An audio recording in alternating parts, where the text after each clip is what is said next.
Hello friends, welcome to Honey GS classes. 24th January current affairs with GS points. ఈరోజు మనకి Eenadu and PIB Telugu papers discuss చేస్తున్నాము. Hindu express మనము evening లేదా రేపు morning discuss చేద్దాం. So మనకి ఈవినింగ్ కోసం అని చెప్పి సైన్స్ అండ్ టెక్నాలజీలో వార్తల్లో ఉన్న వ్యాధులు వ్యాక్సిన్లు డిస్కస్ చేయాలి కాబట్టి ఎర్లీ మార్నింగ్ మనం ఈ క్లాస్ చేస్తున్నాము. ఇంకా హిందూ ఎక్స్ప్రెస్ పేపర్ మనకి రాలేదు, ఈ పేపర్ రాలేదు కాబట్టి so Telugu paper and PIB news మనం డిస్కస్ చేయబోతున్నాం. నెక్స్ట్ ఫస్ట్ చూస్తే so very famous 24th January international day of education అని చెప్పేసి జరుపుకుంటాం. సో యునెస్కో ఎవ్రీ ఇయర్ 2019 నుంచి జరుపుకుంటుంది. వెరీ మోస్ట్ రీసెంట్ కాబట్టి ఇది గుర్తుపెట్టుకోవాలి, international day of education. So అంతర్జాతీయ విద్యా దినము అని చెప్పేసి పిలుస్తాం. థీమ్ ఏంటి అంటే సో ఈసారి ఇన్ఫ్యాక్ట్ ఈ పీస్ మీద ఎక్కువ ఫోకస్ చేస్తుంది. So learning for lasting peace అంటే శాశ్వతమైన శాంతి కోసము ఇన్ఫ్యాక్ట్ నేర్చుకోవాలని చెప్పేసి ఈ ఉపాధ్యాయులకు కూడా యునెస్కో ప్రభుత్వము ఈ ఇయర్లో స్పెషల్గా ట్రైనింగ్ ఇస్తుందట. అంతర్జాతీయంగా ఈ శాంతి అనేది ఎలా ఉండాలి అని చెప్పేసి విద్యార్థులకు చెప్పాలని ఉపాధ్యాయులకు ట్రైనింగ్ ఇస్తుందట. సో మనకి థీమ్ అయితే అంతర్జాతీయంగా మనకి geopolitics, geo global war అని చెప్పేసి పిలుస్తాం. ఈ Russia Ukraine, Israel versus Hamas అని చెప్పేసి, ఇటీవల మనకి కొత్తగా ఇరాన్ వర్సెస్ పాకిస్తాన్ అని చెప్పేసి వచ్చింది. సో దాని దృష్ట్యా మనకి ఈ లెర్నింగ్ ఫర్ లాస్టింగ్ పీస్ అని చెప్పేసి తీసుకోవడం జరిగింది. సో ప్రజెంట్ ట్రెండ్ దృష్ట్యా ఈ థీమ్ అయితే very very famous. Next 24th జనవరి నేషనల్ గర్ల్ చైల్డ్ డే అని చెప్పేసి తీసుకుంటాం. సో జాతీయ బాలికా దినము అని చెప్పేసి పిలుస్తాం. అయితే అక్టోబర్ 11th వేరు మనకు ఇంటర్నేషనల్ గర్ల్ చైల్డ్, అది అక్టోబర్ 11th వేరు. అండ్ జనవరి 24th చూస్తే నేషనల్ గర్ల్ చైల్డ్ అని చెప్పేసి థీమ్ ఉంటుంది. బట్ మనకి ఇప్పటివరకు అయితే థీమ్ ఏమీ లేదు. సో మేబీ ఈవినింగ్ కల్లా మనకి థీమ్ అయితే వస్తుంది. ఇవి రెండు కూడా వెరీ వెరీ ఫేమస్ డే అండి. సో నెక్స్ట్ మనకి మోస్ట్ కాంట్రవర్షియల్ ఇష్యూ ఇంకోటి వార్తల్లో వచ్చింది. సో రామ్ లల్లా వచ్చాడు జనవరి 22nd. మరి రహీం, సో మనం ఎక్కువ రామ్ రహీం అని చెప్పేసి పిలుస్తాం హిందూ ముస్లిం ఐక్యత కోసం అని చెప్పేసి. So very famous Supreme Court judgement మనకు ఉన్నది, సిద్దికి వర్సెస్ మహంతి సురేష్ దాస్ అని చెప్పేసి, famous known as Ayodhya case. Supreme Court ఏమన్నది, 2.77 ఎకరాస్ ఏదైతే ఉందో వివాదాస్పద భూమి రామ్ లాలాకే ఇస్తున్నాము. అదే టైంలో మసీదు కోసం అని చెప్పేసి అయోధ్యలో 5 ఎకరాస్ ఇవ్వాలని చెప్పేసి గవర్నమెంట్కి చెప్పింది. సో దాని ప్రకారం మనకు ఈ దన్నీపూర్ ప్రాంతం అని చెప్పేసి ఉంటుంది. సో ఇది అయోధ్యకి డిస్టిక్ అయోధ్య కానీ మనకు 25 km దూరంలో ఉంటుంది సుమారుగా. దన్నీపూర్ ప్రాంతంలో యూపీ ప్రభుత్వము మసీదు కోసం అని చెప్పేసి ఒక 5 ఎకరాస్ భూమి అయితే ఇవ్వడం జరిగింది. ఇక్కడ మనము మసీదు నిర్మాణం చేసుకోవాలి. దానికి అయోధ్య మసీద్ అని చెప్పేసి పేరు పెట్టారు. సో ఇటీవల మనకి పేరు మార్చారు. సో ఇన్ఫ్యాక్ట్ మహమ్మద్ బిన్ అబ్దుల్లా మసీదు, ఇది గుర్తుపెట్టుకోవాలి. అయోధ్య రామ మందిరం దృష్ట్యా ఈ మసీద్ మనకు ఏమైందని చెప్పేసి ప్రశ్న వస్తుంది. ఇన్ఫ్యాక్ట్ ప్రిలిమ్స్ పాయింట్ ఆఫ్ వ్యూలో వస్తుంది లేదా జిఎస్ పాయింట్ ఆఫ్ వ్యూలో వస్తుంది. సో మసీదు పేరేంటి మనకి, ఇన్ఫ్యాక్ట్ ఈ బాబ్రీ మసీదు పేరుని ఈ కొత్త మసీదు అయోధ్యగా మార్చినారు. ఈ అయోధ్య మసీదు పేరు ఎందుకని చెప్పేసి అయోధ్య కాకుండా ఈ మహమ్మద్ ప్రవక్త పేరు వచ్చేలా Muhammad bin Abdullah, so bin means son of అని చెప్పేసి అర్థం వస్తుంది. మహమ్మద్ బిన్ అబ్దుల్లా మసీదుగా పేరు మార్చారు. ఎక్కడ ఉంది మనకు, యూపీలో ఉన్న అయోధ్య డిస్టిక్లో ఉన్న దన్నీపూర్ అని చెప్పేసి గుర్తుపెట్టుకోవాలి. రైట్, ఇంకే నిర్మాణం మనకి స్టార్ట్ అయితే కాలేదు. సో దీని యొక్క వాస్తు శిల్పి ఎవరు అంటే in fact very famous Imran Sheikh అని చెప్పేసి పిలుస్తాం. సో ఇమ్రాన్ షేక్ అని చెప్పేసి పిలుస్తాం. అయితే ఇక్కడ ప్రతి మసీదులో మనకు ఎక్కడ చూసినా 5 మినార్స్ కనిపించవు. ఈ మసీదులో 5 మినార్స్ అని చెప్పేసి ఇమ్రాన్ షేక్ రూపకల్పన చేస్తాడు. సో మనకి వార్తల్లో ఉంది మహమ్మద్ బిన్ అబ్దుల్లా అని చెప్పేసి పిలుస్తాం మసీదు పేరు. బాబ్రీ మసీద్ ధ్వంసం చేయబడింది 1992 December 6th. సుప్రీంకోర్టు జడ్జిమెంట్ ఇచ్చింది 2019 November లోపల. దాని ప్రకారమే 5 ఎకరాలు ప్రభుత్వం కేటాయించింది. సో మసీదు పేరు అయోధ్య మసీద్ అని చెప్పేసి పెట్టుకున్నారు. బట్ పేరు మార్చుకున్నారు. ఇటీవల మహమ్మద్ బిన్ అబ్దుల్లా అని చెప్పేసి పిలుస్తాం. దానికి శిల్పి ఎవరు మనకంటే ఇమ్రాన్ షేక్ అని చెప్పేసి ఉన్నది. మరి దీన్ని ఎవరు నిర్మిస్తున్నారు అంటే India Indo Islamic cultural foundation అని చెప్పేసి IISF వాళ్ళు దీన్ని నిర్మాణం చేస్తున్నాము. రామ జన్మభూమి ట్రస్ట్ ఎట్లా ఉన్నదో అటువైపు చూస్తే ఇండో ఇస్లామిక్ కల్చరల్ ఫౌండేషన్ అని చెప్పేసి పిలుస్తాం. ఇటువైపు చంద్రకాంత్ సోంపుర ఎట్లా ఉన్నాడో అటువైపు ఇమ్రాన్ షేక్ అని చెప్పేసి పిలుస్తాం. సో మనకి ఇది రెండు కూడా ఇంపార్టెంటే. సో మందిర్ ఎంత ఇంపార్టెంటో మసీద్ కూడా మనకి అంతే ఇంపార్టెంట్. వై? బికాస్ మనది లౌకిక దేశం కాబట్టి, సో ఏ మతానికి మనము కట్టుబడి ఉండం కాబట్టి ప్రభుత్వం అయితే, సో మందిర్ ప్లస్ మసీద్ రెండు ముఖ్యమని చెప్పేసి చెప్పవచ్చు. సో మందిర్ గుర్తుపెట్టుకున్నప్పుడు మనకు ఎగ్జామ్ దృష్ట్యా మసీద్ కూడా అవసరమే, ఆ శిల్పి ఎవరని చెప్పేసి కూడా అవసరమే. రైట్. నెక్స్ట్ ఒక చైనా నౌక వార్తల్లో ఉంది, షియాంగ్ యాంగ్ హంగ్ అని చెప్పేసి పిలుస్తాం. సో షియాంగ్ యాంగ్ హంగ్, ఇన్ఫ్యాక్ట్ ఇది చైనా యొక్క పరిశోధన నౌక లేదా నిఘా నౌక అని చెప్పేసి పిలుస్తాం. ఇది ఇండియన్ ఓషియన్ రీజన్ ప్రాంతంలో తిరుగుతుందని చెప్పి మన ఇండియా గుర్తించింది. ఇన్ఫ్యాక్ట్ ఇది మల్దీవుల వైపు వస్తుంది. మల్దీవులు వర్సెస్ ఇండియా అని చెప్పలేం, కానీ ఒక వివాదం అయితే మనకు ఉన్నది మల్దీవులతో చూస్తే. ప్రజెంట్ ఉన్న మహమ్మద్ మీజ్ ఎవరైతే ఉన్నారో ఆయన చైనా ప్రో వ్యక్తి, ఇండియాకి ఇండియా అవుట్ ప్రచారం చేసిన వ్యక్తి. సో మనం రెచ్చగొట్టే విధంగా ఒక చైనా నౌక అయితే మల్దీవులు ఆహ్వానం చేసింది. షియాంగ్ యాంగ్ హంగ్ అని చెప్పేసి పిలుస్తాం. నౌక పేరు గుర్తుపెట్టుకోవాలి జియో పాలిటిక్స్ దృష్ట్యా. సో మల్దీవులు ప్లస్ ఇండియా వివాదం ఉంది కాబట్టి సో చైనా దీన్ని వాడుకుంటుంది. కాబట్టి ఇండియన్ ఓషన్ రీజన్లో మనకి గట్టి భద్రత అవసరం, అంటే మల్దీవుల సహాయం మనకి ఎంతైనా అవసరము. సో నెక్స్ట్ ఇంటర్నేషనల్ ఇష్యూ ఒకటి వార్తల్లో ఉంది, నాటో సభ్యత్వము ఇటీవల మనకు ఫిన్లాండ్ దేశము సభ్యత్వం పొందింది 31st కంట్రీగా. అదే టైంలో స్వీడన్ దేశం అని చెప్పేసి అప్లై చేసుకున్నది, బట్ టర్కీ ఒప్పుకోలేదు. నిన్న టర్కీ పార్లమెంటు ఆమోదించినట్టుగా మనకి ఈరోజు ఈనాడు ఆర్టికల్ పేర్కొంది. సో నాటో సభ్యత్వం ఎవరు తీసుకోవాలి ప్రజెంటు అంటే ఇన్ఫ్యాక్ట్ స్వీడన్ దేశం తీసుకోవాలి, 32వ దేశం అని చెప్పేసి పిలుస్తాం. ఇంకా రాలేదు.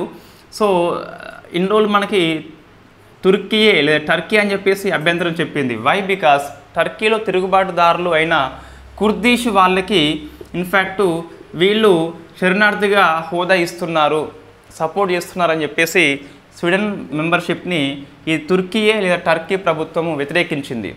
నాటోలో ఉన్న ప్రతి మెంబర్ కంట్రీ ఒప్పుకుంటేనే కొత్త మెంబరు జాయిన్ కావచ్చు.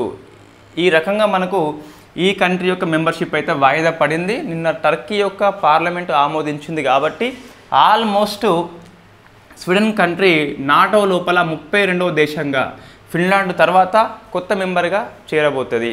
సో మనకి ఇది గుర్తుపెట్టుకోవాలి. కుర్దిష్ వాళ్ళు ఎక్కడ ఉంటారంటే టర్కీలో ఉన్న రెబల్స్ అని చెప్పేసి పిలుస్తాం. నెక్స్ట్ గవర్నమెంట్ పాలసీ లోపల ఒకటి మనకు స్కీమ్ వార్తల్లో ఉంది, హమారా సంవిధాన్ హమారా సమ్మాన్ అని చెప్పేసి పిలుస్తాం. సో హమారా సంవిధాన్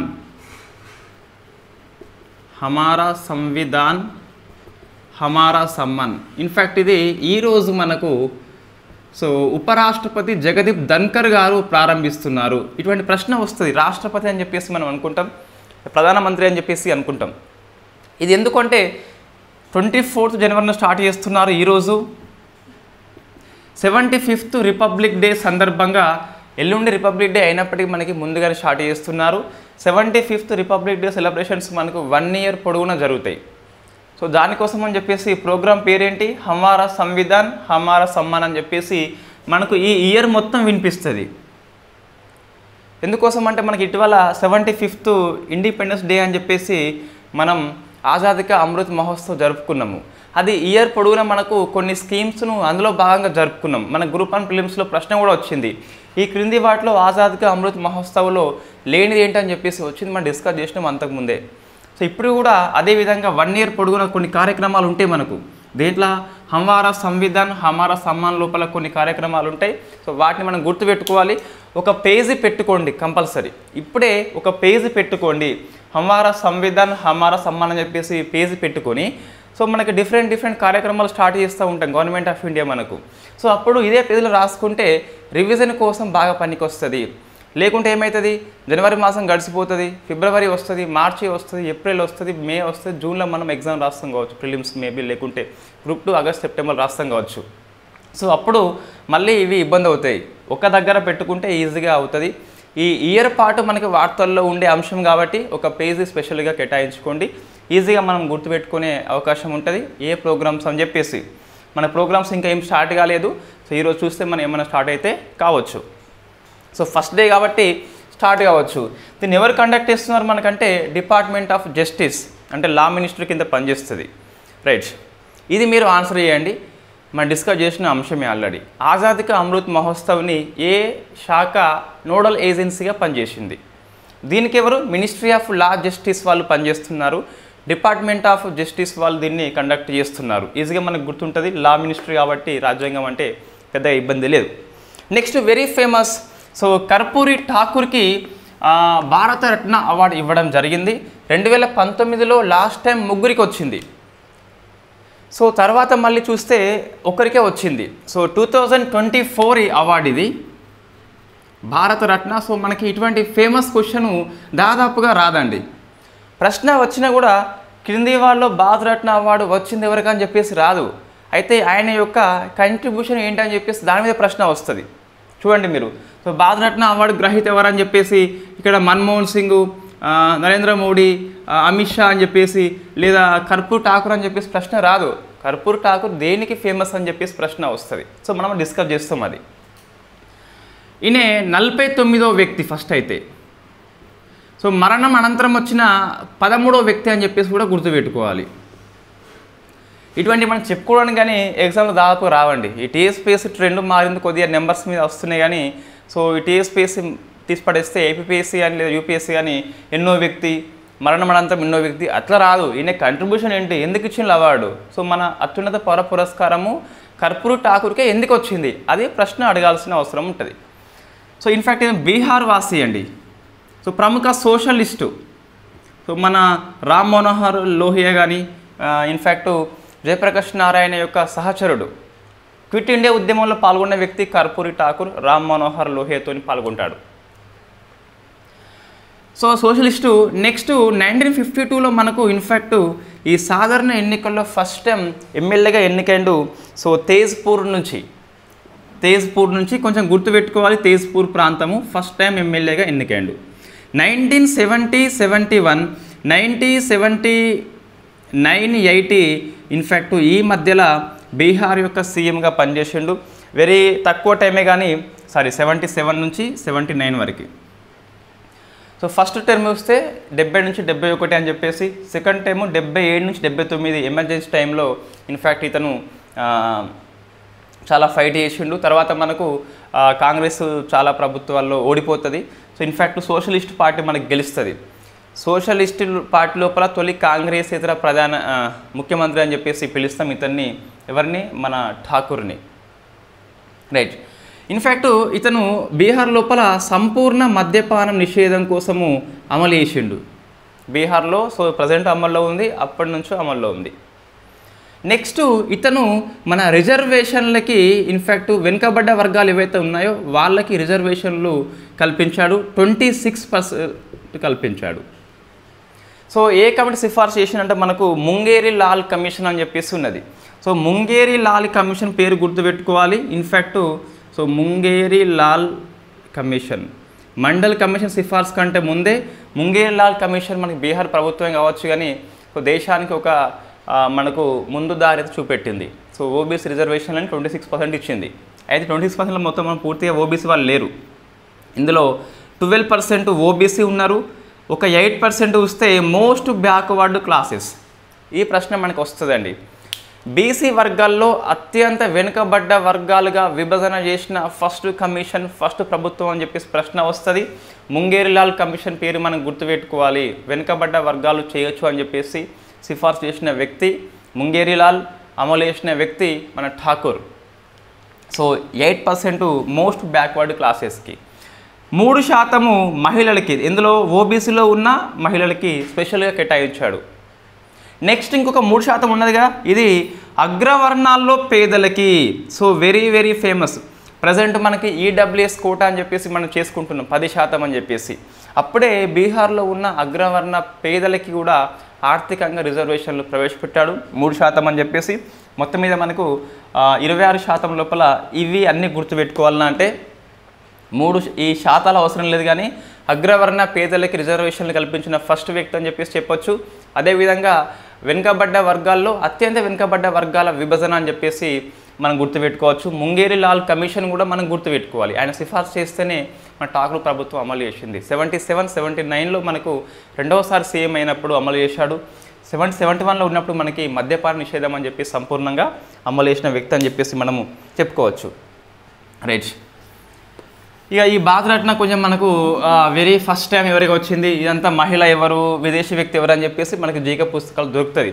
బట్ ఈ లాస్ట్ ఎవరు అని చెప్పేసి గుర్తుపెట్టుకోవాలి. 2019లో చూస్తే మన ప్రణబ్ ముఖర్జీకి వచ్చింది.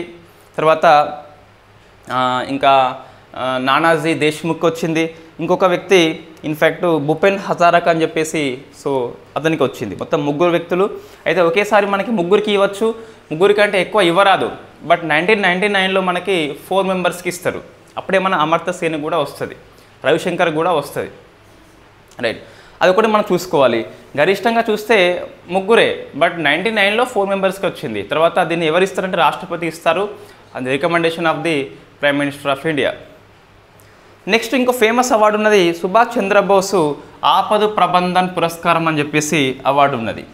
సో సుభాష్ చంద్రబోస్ ఆపద ప్రబంధన్ పురస్కారము.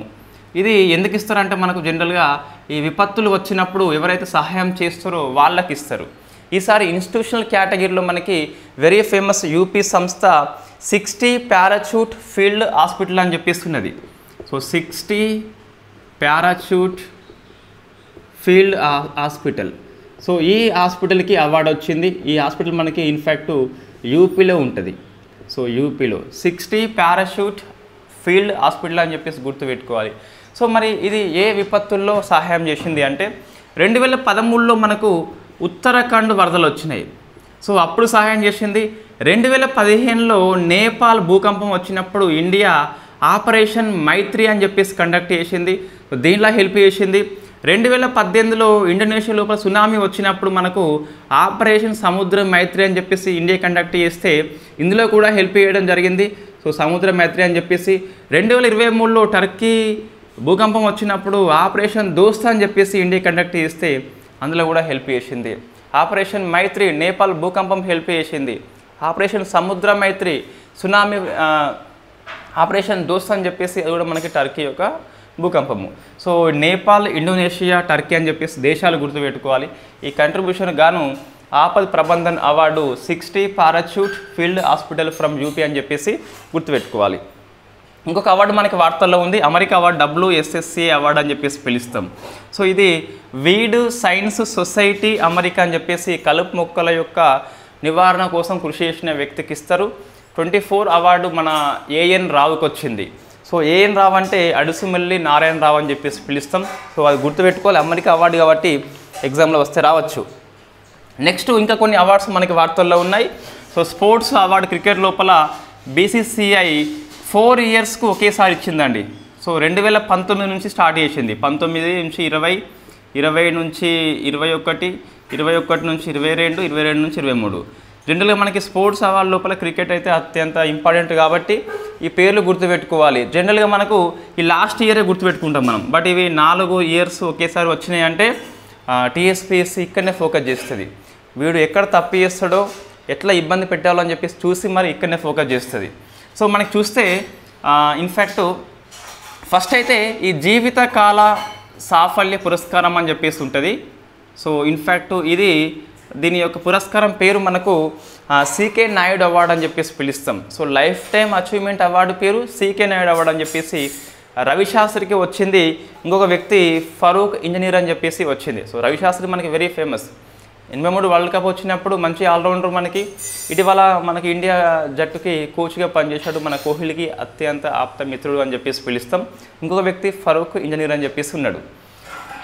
ఈ బెస్ట్ క్రికెటర్స్ అవార్డు అని చెప్పేసి సో పురుషులకి పాలి ఉమ్రిగర్ అవార్డు అని చెప్పేసి పిలుస్తాం. సో పాలి ఉమ్రిగర్ అవార్డ్స్ ఇన్ఫ్యాక్ట్ షమికి వచ్చిందండి ఫస్ట్ అయితే. నెక్స్ట్ ఆర్డర్లో అశ్విన్కి వచ్చింది. నెక్స్ట్ ఆర్డర్లో మనకి బుమ్రాకి వచ్చింది. సో నెక్స్ట్ తర్వాత గిల్కి వచ్చింది. సో లాస్ట్ ఇయర్ మనకి గిల్ కాబట్టి ఇది కొంచెం ఎక్కువ ఫోకస్ చేయాలి. సో మంచి ఫ్లాట్ పిచ్ మీద అది బెస్ట్ బ్యాట్స్మెన్ అని చెప్పేసి చెప్పొచ్చు శుభ్మన్ గిల్.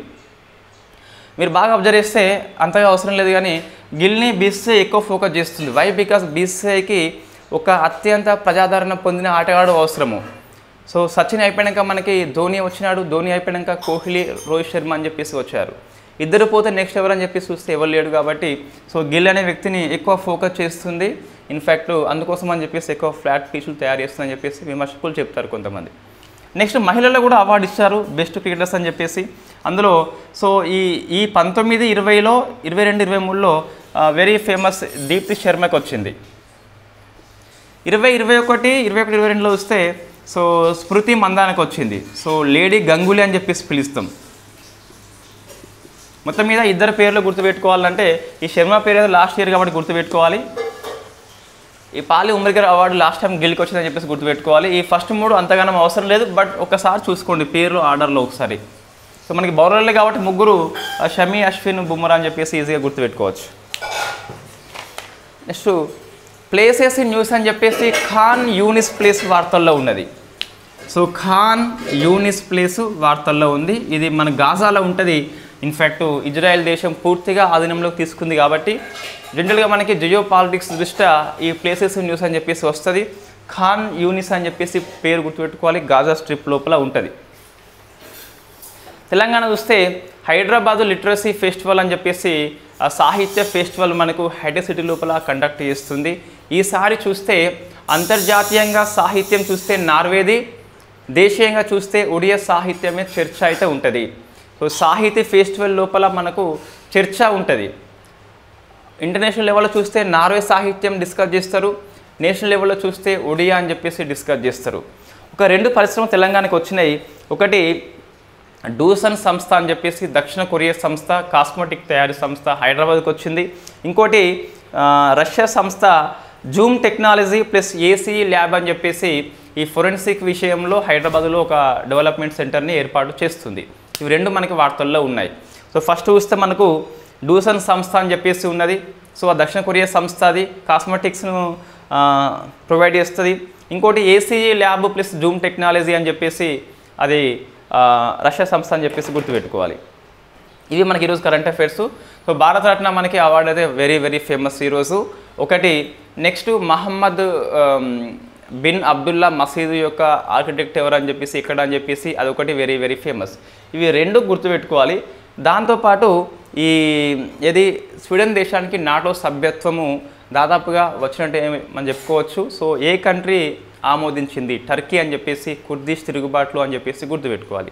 ఈ 3 వెరీ వెరీ ఫేమస్. దాంతోపాటు మన చంద్రబోసు ఆత్మ ప్రబంధన్ అవార్డు కూడా 60 పారాచూట్ హాస్పిటల్ అని చెప్పేసి ఫ్రమ్ యూపీ అని చెప్పేసి దాని కంట్రిబ్యూషన్ ఏంటని చెప్పేసి ఇదంతా గుర్తుపెట్టుకోవాలి. Thank you very much. Evening మనకు వార్తల్లో ఉన్న వ్యాధులు, వ్యాక్సిన్లు అని చెప్పేసి సో 23rd ఇయర్లో ఉన్న ఆల్మోస్ట్ అన్ని వ్యాక్సిన్స్, అన్ని వ్యాధులు మనం డిస్కస్ చేస్తాం ఇంపార్టెంట్ కాకుండా.